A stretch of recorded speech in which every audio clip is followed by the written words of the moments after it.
Greetings of the day, dear learners.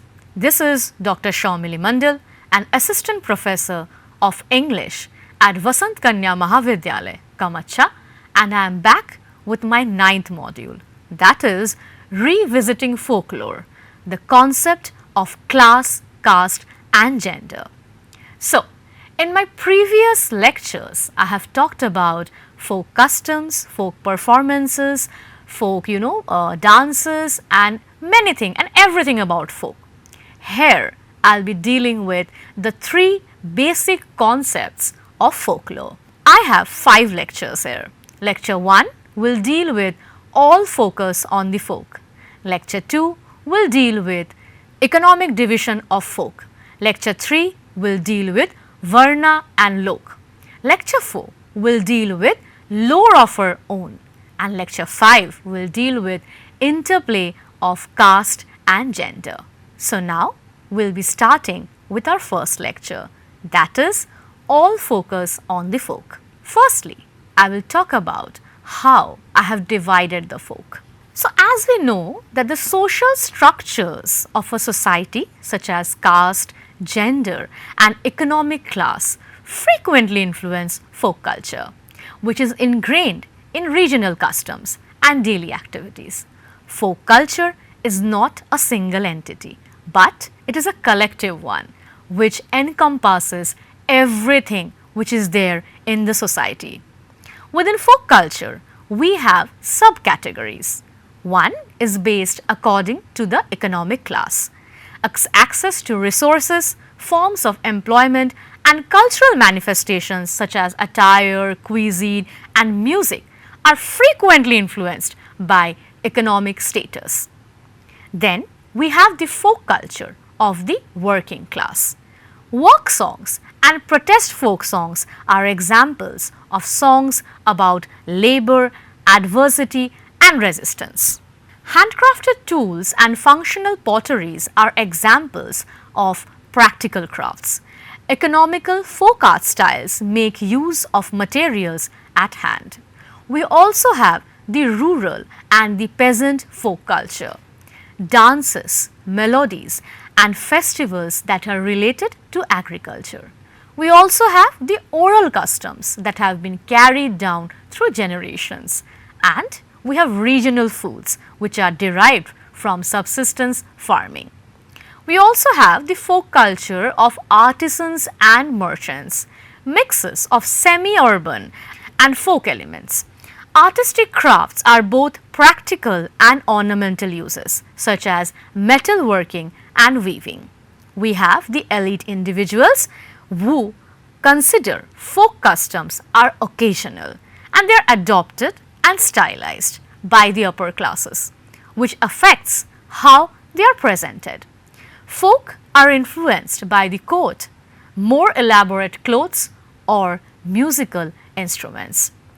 Also, we have the division based on gender, and on gender we have the 3, the male, the female and also considering the transgender community. So, men and women typically have distinct cultural roles in folk culture, which is frequently and heavily gendered.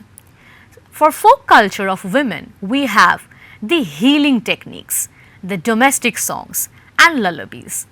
Cultural expressions include food preparation, textile creation and embroidery. Rituals that are focused on the women such as wedding tradition and fertility ceremonies also depend on the women. We also have the folk culture of men. And what are the folk culture of men? They are the tales of bravery, hunting or conflict. Dances and storytelling are example of outdoor rites or performances. Customs are connected to a particular occasion such as fishing chants or blackmailing tunes. We also have the third gender or the gender fluid traditions. They are the unique folk customs for the hijra, the two spirits and the other non-binary genders in several countries such as in South Asia. Its own dances or music or ceremonial responsibilities such as blessings at weddings or births. we have based on caste, especially in South Asia. Caste stratifies folk culture quite significantly, particularly in Indian context. We have the upper caste folk traditions, often preserved and stylized, sometimes blending with classical tradition. Temple-linked folk rituals or elite storytelling styles like Kathak, we also have the derivations from them. We have the lower caste or the Dalit folk tradition, which express struggle, marginalization, resistance. For example, the Bhim Geet we have, and we have powerful oral histories and unique music styles. We also have the alternative mythologies or retellings of mainstream epics. Tribal or Adivasi folk culture are often excluded from the mainstream caste hierarchy, but distinct in themselves. They are unique festivals, animist rituals, forest related songs and dances. They are very rich and varied, as we have the Warli painting and the other folk paintings which I have discussed earlier. Next, I am going to talk about the folk culture and the aspect of the gender.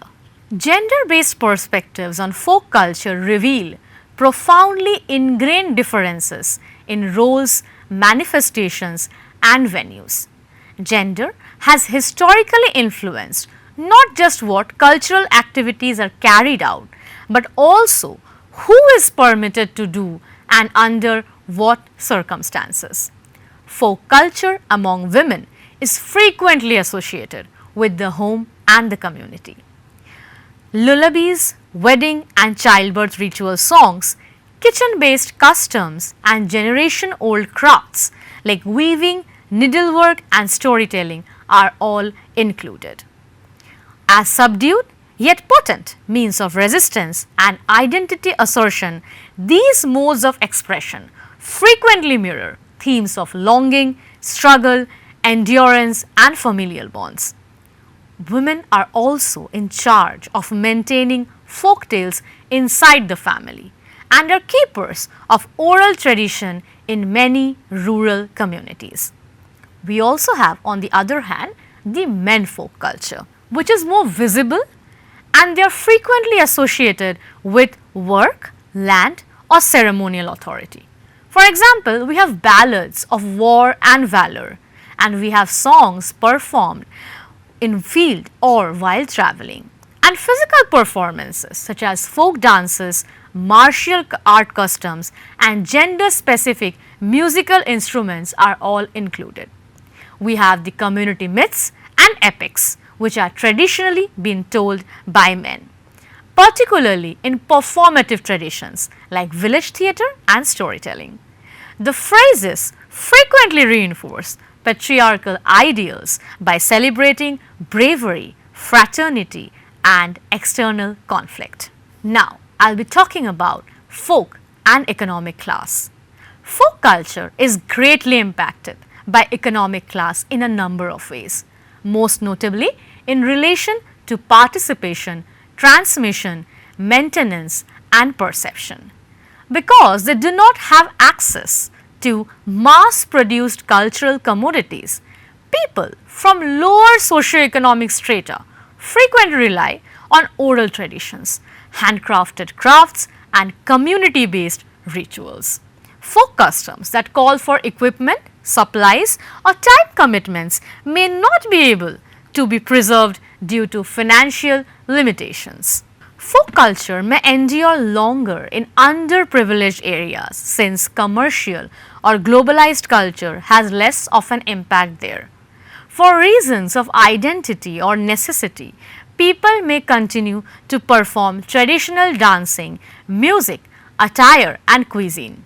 Folk culture may be kept more as a pastime or through institutional support for its festivals, museums in affluent classes than as a daily practice. We have the lower class folk culture, which is occasionally neglected or perceived as backward by upper class or dominant groups.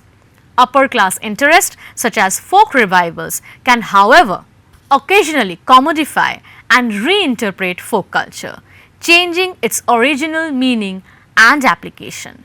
families with lower income might depend on informal intergenerational transmission.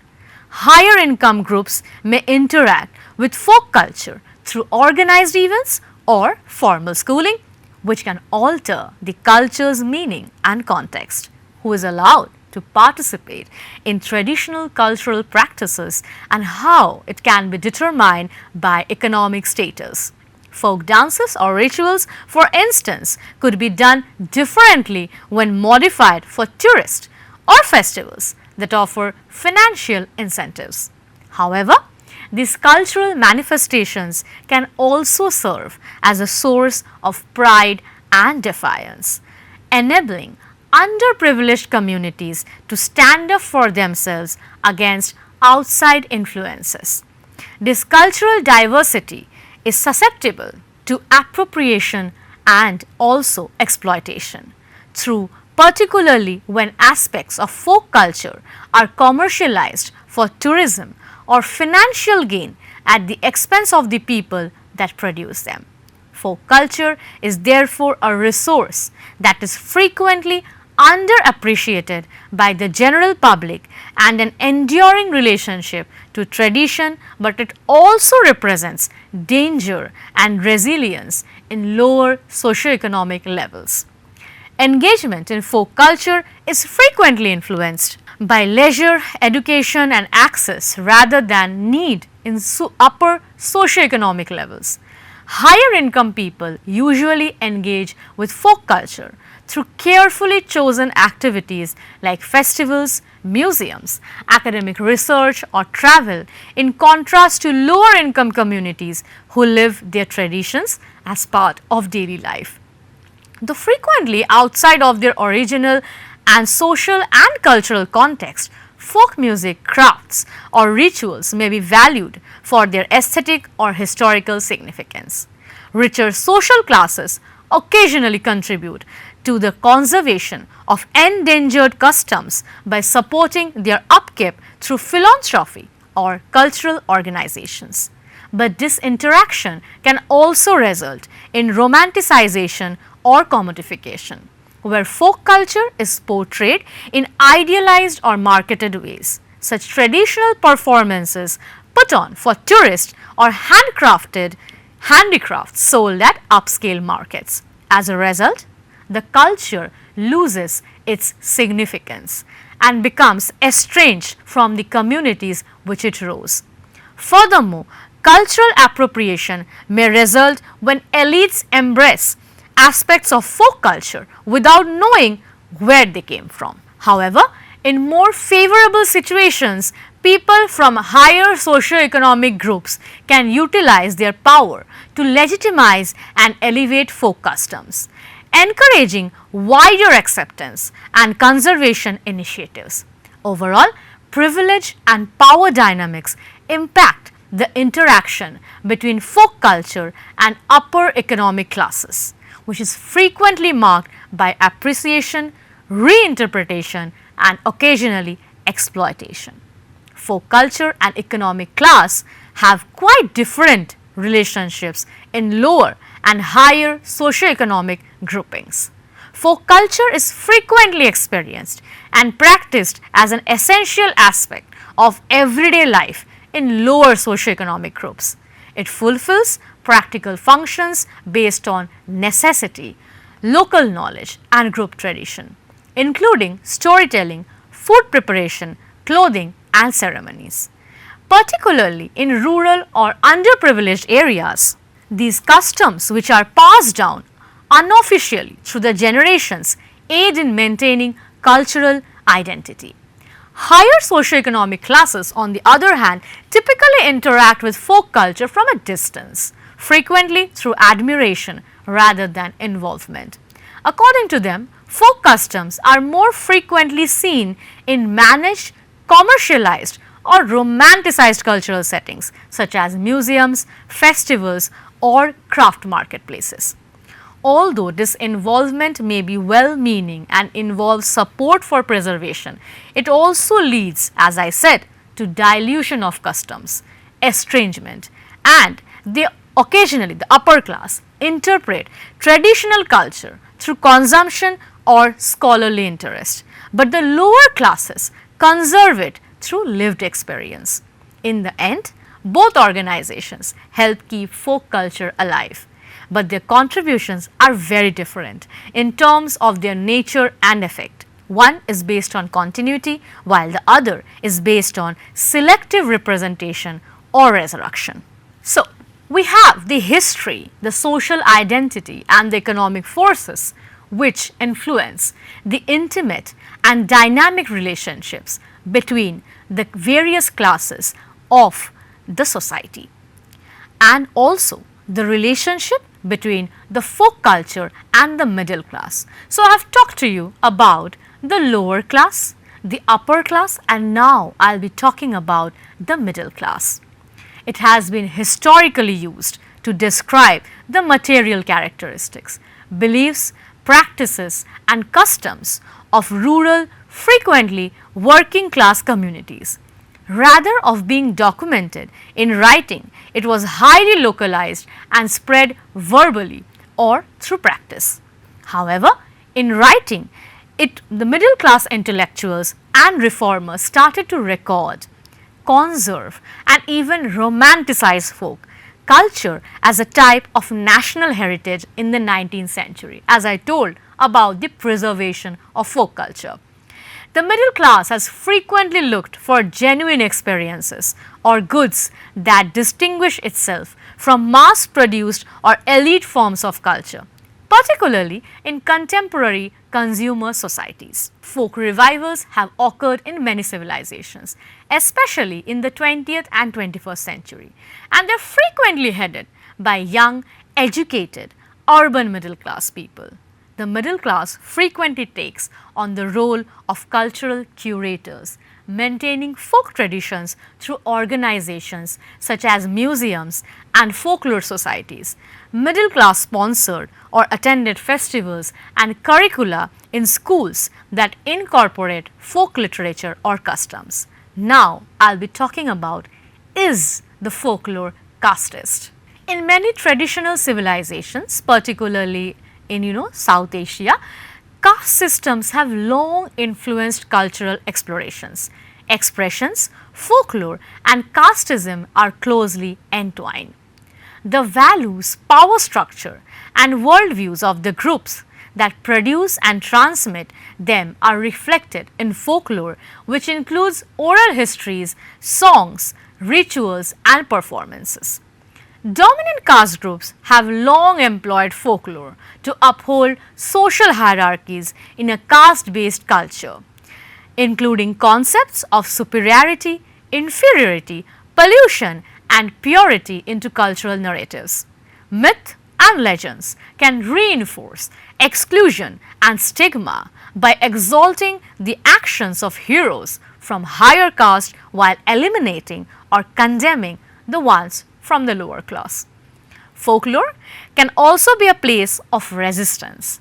The mainstream caste-centric accounts of history and culture are frequently challenged by the counter narratives, songs, stories and rituals that marginalized communities like Dalits in India have preserved.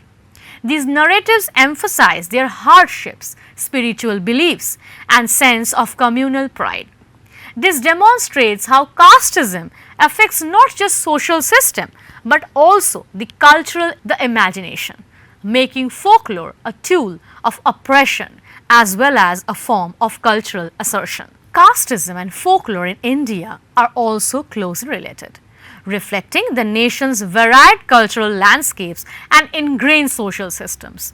Oral epics, songs, proverbs, myths, performances are all examples of Indian folklore that have historically supported and questioned the caste system. By depicting Brahmins, Kshatriyas and other upper caste as wise, heroic or morally superior, while frequently portraying lower caste and Dalits as subservient, evil or stupid, many traditional folk tales, especially those that come from dominant upper caste communities, reinforce caste-based values. By ingraining caste ideology into people's cultural memory and daily imagination, these myths contributed to the legitimization of societal injustices. Folklore, remember, it's not a monolith.